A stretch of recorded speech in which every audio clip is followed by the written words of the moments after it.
Hey there, micro friends. Welcome to another episode of Let's Talk Micro. As always, I am so happy that you're here with me. And if this is the first time listening to Let's Talk Micro, well, thank you for choosing it as one of your podcasts. Well, today's episode is about gram negative cocci. And maybe those of you that have been listening for a while, you know that in year one of the podcast, which are episodes 16 and 17, we briefly went over them. We did some episodes about the cataralis disc, about Moraxella cataralis.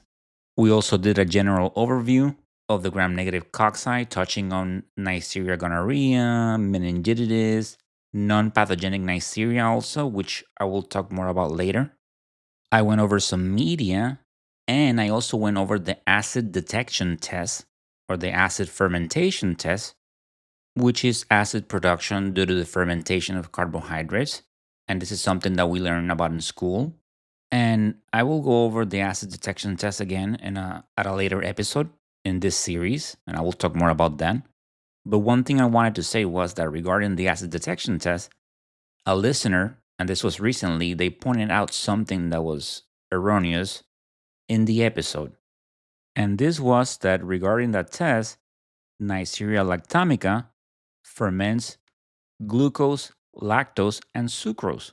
But what I actually meant was glucose, maltose, and lactose. Neisseria cica, however, it's the one that ferments glucose, maltose, and sucrose. My apologies if that caused any confusion. Thank you to the listener that pointed that out.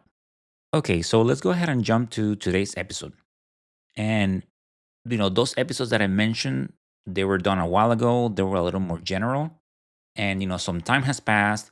We have a varied audience. We have medical lab scientists, we have microbiologists, we have directors, pharmacists. So I thought it would be good to start a series where we begin from the most basic thing, which is the gram stain. And then, we will talk about different testing and media, and then we'll talk about different species. So I thought it would be good. So this is the first episode, and today we're focusing on the gram stain portion. As microbiologists, and those of you that work on the bench, I'm sure that out of the things that we do, right, gram negative cocci, it's probably one of the things that maybe the only one that kind of gives us a little scare, right? It might be the one that we are scared of the most. Maybe some of you that have been on the bench, at some point in time, you have found yourselves in the lab alone. And I'm not sure what your setup is, but I have mentioned this with mine.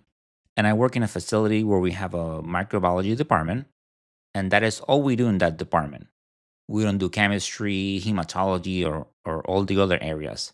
So we do everything from plating, PCR, cultures, AST, which is antimicrobial susceptibility testing, gene sequencing, you name it. You basically, you name it, we have it. But there are some other labs where perhaps they do have a smaller microsection where maybe what they do is rapid testing. And for the benefit of new listeners that are maybe in school, when we talk about rapid testing, those are some tests that will get a result, fairly rapid. Cultures take time, take, a day to grow, and then you do the testing. So typically 2 to 3 days before they are finalized. But with a rapid test, we get a result fairly quick, within hours. And I'm sure that all of us at some point in time, we had a rapid test, right? Maybe we have a strep throat test. Maybe we had a flu test. You have tests like, like a Legionella, Streptococcus pneumoniae. Of course, the strep A, the flu, probably the more common ones, right? That we go to the doctor, they swab our throat, or they collect a sample, they swab our noses. Of course, we had COVID tests. And those results, we typically get them in the same day. So there are some labs out there that their microbiology is just basically composed of doing rapid testing. Maybe they do gram stains, like stat gram stains, like cerebrospinal fluid, or maybe one that is requested, but that is the extent of it. And maybe in that scenario, you have generalists, which are, medical lab scientists that work in other areas, like hematology, chemistry.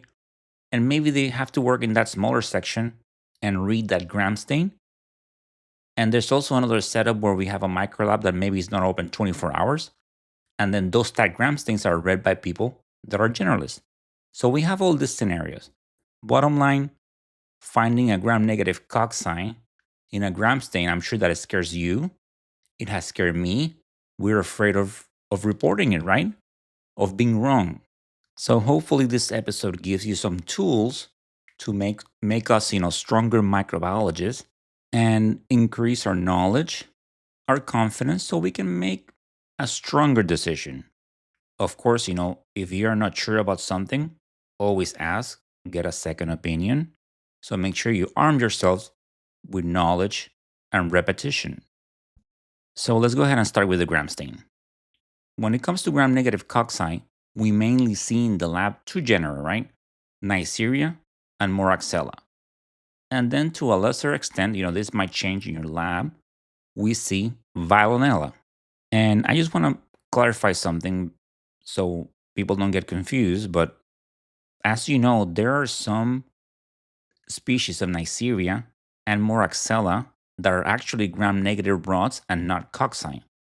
And some examples of these are for Neisseria, we have Neisseria weaveri, elongata, and bacilliformis. And then when it comes to Moraxella, we have Moraxella osloensis, Moraxella lacunata, and Moraxella non-liquefacens. Isn't that lovely how microbiology is so complicated, right? That we have sometimes, things that have the same name, or we change names, or we have Neisseria that are gram-negative cocci, some that are gram-negative rods. We definitely like it complicated, right? Just kidding, but it is one of those things that happens in microbiology. And when it comes to this Neisserias and Moraxellas that are gram-negative rods, these are part of the normal respiratory flora and conjunctiva when it comes to Moraxella. But this series, in this series, we'll be talking about gram-negative cocci, even though Neisseria elongata is part of the non-pathogenic Neisseria that we will be talking about.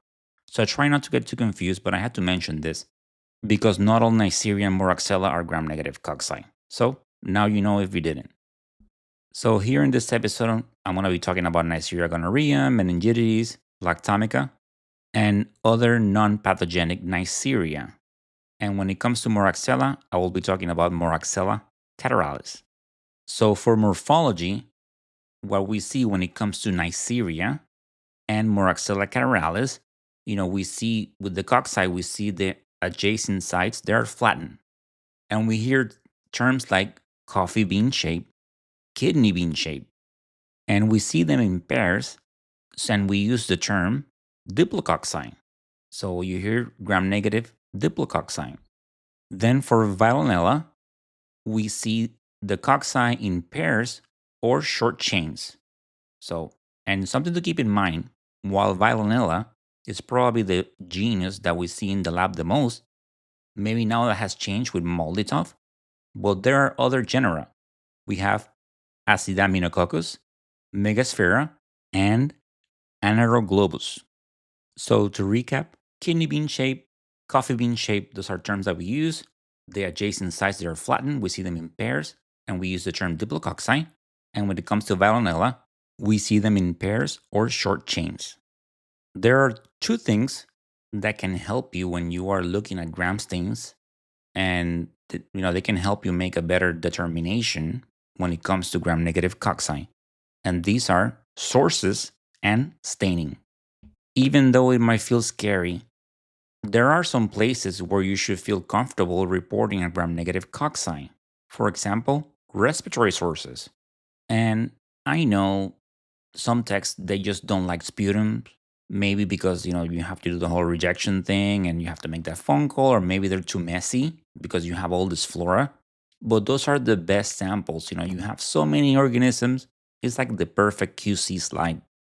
You see gram-positive cocci clusters, you see gram-positive cocci chains, you see gram-negative rods, you see gram-positive rods, gram-negative coccobacilli, and gram-negative diplococci. So that is one place that if you see them, you can feel comfortable. For example, in the respiratory tract, you have Neisseria sicca, mucosa subflava. Moraxella catarrhalis is also part of the respiratory flora. Even Neisseria meningitidis colonizes the upper respiratory tract. So it is good when you are doing your gram stains, see what the source is and start making those connections. Now, having said that, as you know, these bugs, they don't go to school. So you can see them in areas where they're not supposed to be, of course. But let's stick to the normal right now.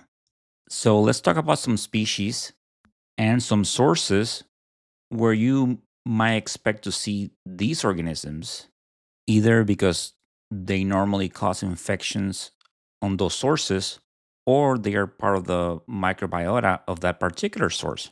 So let's go over them. And I already mentioned the respiratory flora, where I talk about the Neisseria. So let me tell you again, you can have Moraxella catarrhalis, Neisseria sicca, mucosa, subflava. As I mentioned, even Neisseria meningitidis colonizes the upper respiratory tract. Then when you have genital sources, for that you have Neisseria gonorrhea. For ears and eyes, you have Moraxella catarrhalis, Neisseria gonorrhea. For spinal fluid, you have Neisseria meningitidis. For animal bites, you have Neisseria weaveri and Neisseria animaloris. And keep in mind that with Neisseria gonorrhea, you know, it can cause pharyngitis. So you can see it there as well. You can see it in urine infections. You can see it in synovial fluid. And when I go over these, just keep in mind that, right, basically with a respiratory source, you pretty much are going to see gram negative cocci all the time. But when it comes to other sources, these are not the only pathogens. But if you see a gram negative cocci in one of these sources, I want you to start thinking about this different species. Okay, so let's go ahead and talk about staining. And this is something that I have seen in the lab, which is that Neisseria meningitidis can sometimes resist being decolorized. And here's why. And this comes from the Manual of Clinical Microbiology of ASM, which is the American Society for Microbiology. Neisseria meningitidis can resist decolorization because of capsules and pili. There is also a mention in the literature that sometimes Neisseria gonorrhea meningitis can be hard to distinguish from Acinetobacter. However, as you know, Acinetobacter is oxidase negative, and Neisseria and Moraxella are oxidase positive. But however, we're talking about gram stains, so you don't know their oxidase result yet. But one thing I did see one time was in a blood culture that you had this plump gram negative cocci, but they kind of look more variable. And, that's a classic presentation with Acinetobacter, where you have this plump coccobacilli that you see sometimes purple and pink. So this particular gram stain was challenging because you were seeing variability. But with Acinetobacter, when you have that classic presentation, as you scan the slide, right, look for something that is gram negative rod, something that is rod shaped. But in the case of this challenging culture, the technical scanning, no rod shape was seen. You had this variability with the cocci. So a molecular test was run, which is because this is a blood culture and most labs have the instruments to do that. And the result was Neisseria meningitidis. So keep in mind that this is something that can happen. And as I told you, because of the capsules and pili. So always be careful. Of course, with this episode, I want you to start correlating the gram stain with the sources and the species and know that there are some places where you can see gram negative cocci and it is okay.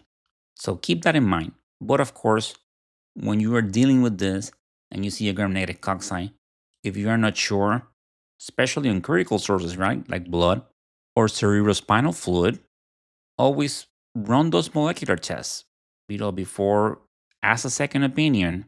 If no one is sure and certain, definitely run that molecular test before that gram stain result is released.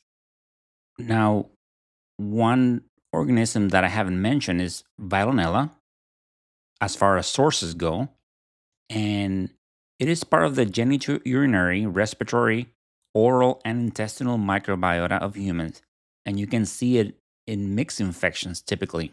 And when you see it, you do see it in those mixed infections, but you do tend to see it sometimes on blood cultures, not as often.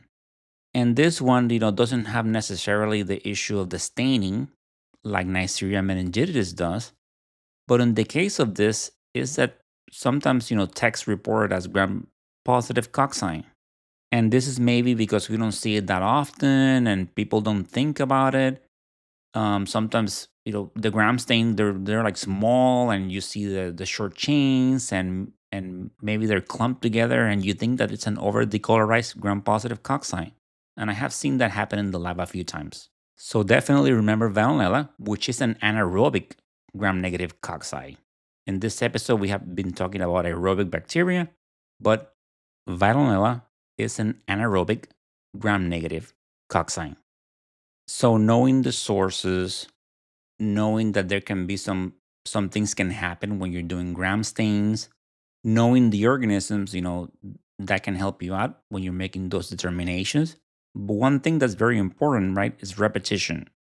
So when you're in the lab, go ahead and make some slides, right? Make a slide of Acinetobacter, make a slide of Neisseria, make a slide of Moraxella, make a slide of Haemophilus so you can see all the differences, right?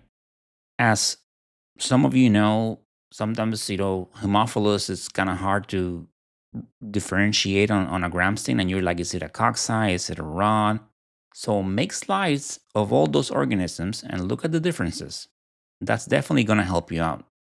Remember, being a microbiologist, being a good one, a confident one, it does not happen overnight.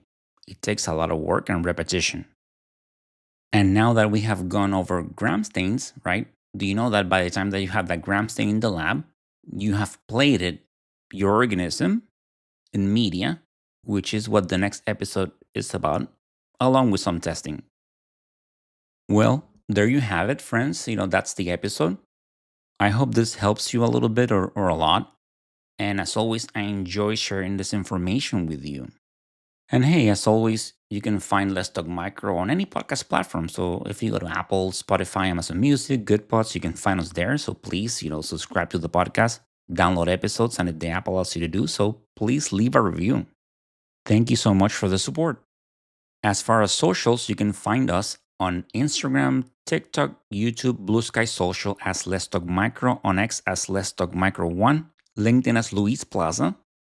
There's also an email address, which is letstalkmicro@outlook.com. And of course, the website, letstalkmicro.com, where you can find information about, you can find study resources, licensing information, episode updates, and more. So please subscribe to the website. And if you have any feedback, any topic suggestions, you can reach out via socials or via email. And there's actually a link to a form in the show notes. If you want to support us in any way, you can do so via Venmo or via Buy Me a Coffee, KOFI, both links available on the show notes. As you know, learning about antibiotics can be quite difficult, right? There's so much information. So if you're looking to learn more about antibiotics, please check out www.learnantibiotics.com and the Learn Antibiotics book available on Amazon. These resources include cheat sheets, practice tests, games, and more, and they are being used by thousands of people worldwide and may be helpful to you or your colleagues. And these are some great resources from Dr. Timothy Gauthier, a very passionate pharmacist. And the Let's Talk Micro podcast is supported by the American Society for Microbiology. To learn more about microbes, visit asm.org.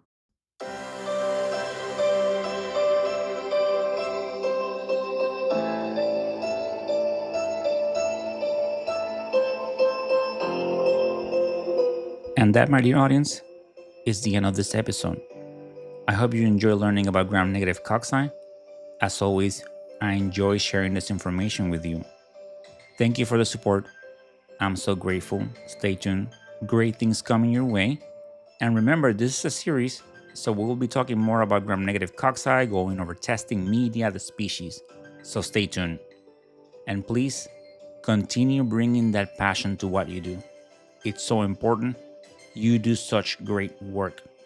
And as always, stay motivated, stay safe, and of course, continue talking micro. Until the next time, bye.